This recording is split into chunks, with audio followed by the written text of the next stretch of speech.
Assalamualaikum warahmatullahi wabarakatuh. Saya Hadi Nur Fauzi akan menjelaskan tentang UAS mata kuliah ilmu dakwah yang diajarkan oleh Al-Ustadz Agus Nurqawim MPD.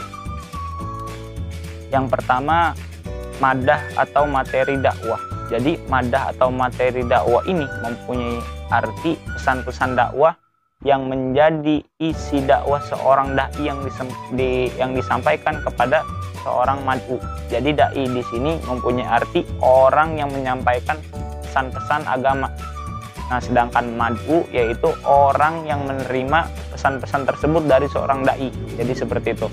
Nah, yang kedua, selanjutnya pesan dakwah menjadi unsur yang penting dalam pelaksanaan dakwah dan sangat menentukan keberhasilan. Sedangkan pesan itu mempunyai arti sesuatu yang disampaikan pengirim kepada penerima. Nah, pesan lagi mempunyai maksud, yaitu sesuatu yang bisa disampaikan dari seseorang kepada orang lain, baik secara individu maupun kelompok, yang dapat berupa sebuah pikiran ataupun keterangan dan juga pernyataan dari sebuah sikap.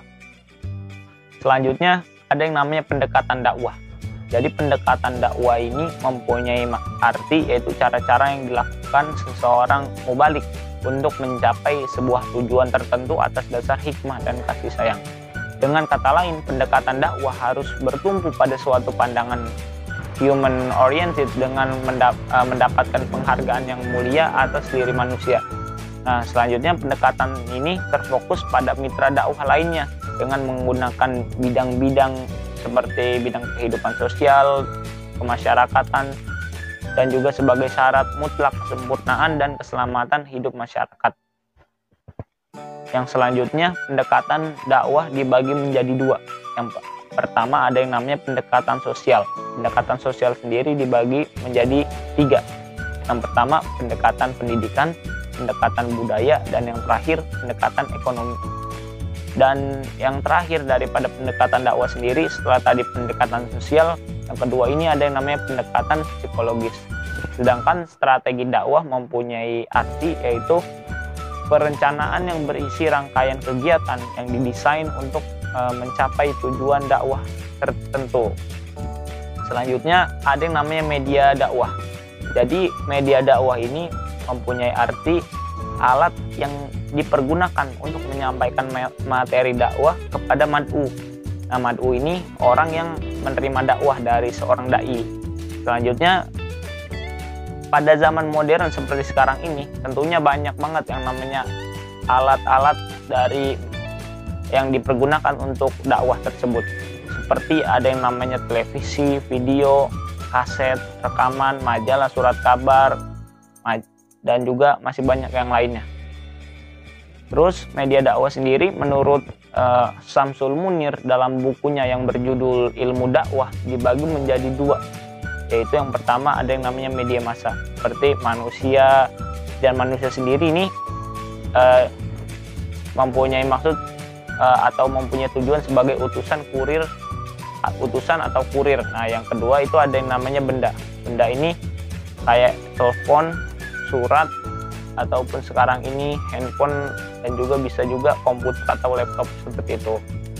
Nah, selanjutnya ada media massa manusia. Nah, media massa manusia ini seperti menurut Syamsul Munir seperti pertemuan, rapat umum, seminar, dan juga kayak sekolah, dan bisa juga seperti kayak kampus seperti itu. Itu disebut media massa manusia. Dan yang selanjutnya ada yang namanya media massa benda. Nah, media massa benda ini menurut Syamsul Munir dalam bukunya itu seperti spanduk, buku, selebaran kayak pengumuman gitu, terus juga poster, folder, dan masih banyak yang lainnya. Dan yang terakhir yaitu media massa periodik cetak. Nah, media massa periodik cetak ini itu kayak elektronik, terus juga visual, terus juga audio, dan juga audiovisual.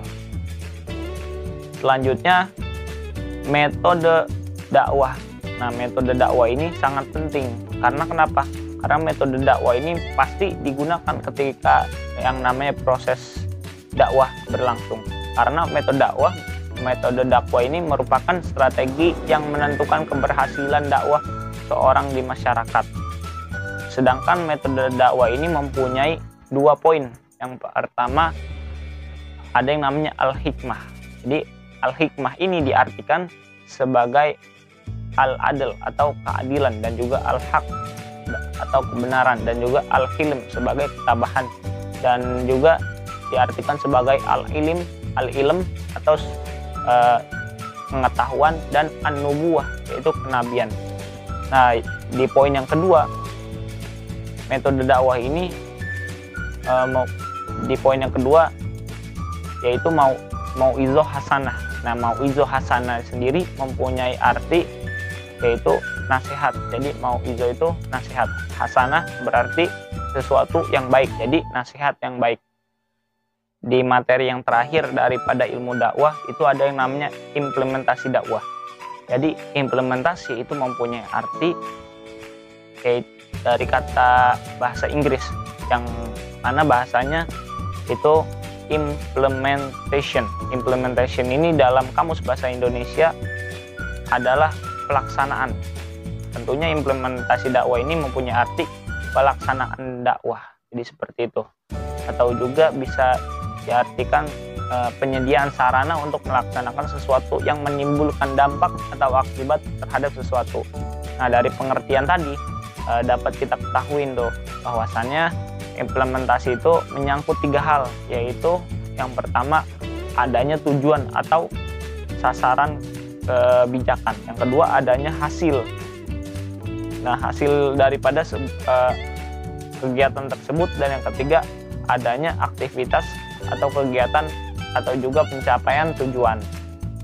Dakwah sendiri itu merupakan mengajak, menyeru, memanggil. Itu dari kata secara harfiannya atau secara bahasanya, yaitu menyeru, memanggil, atau juga seruan, atau juga permohonan dan permintaan.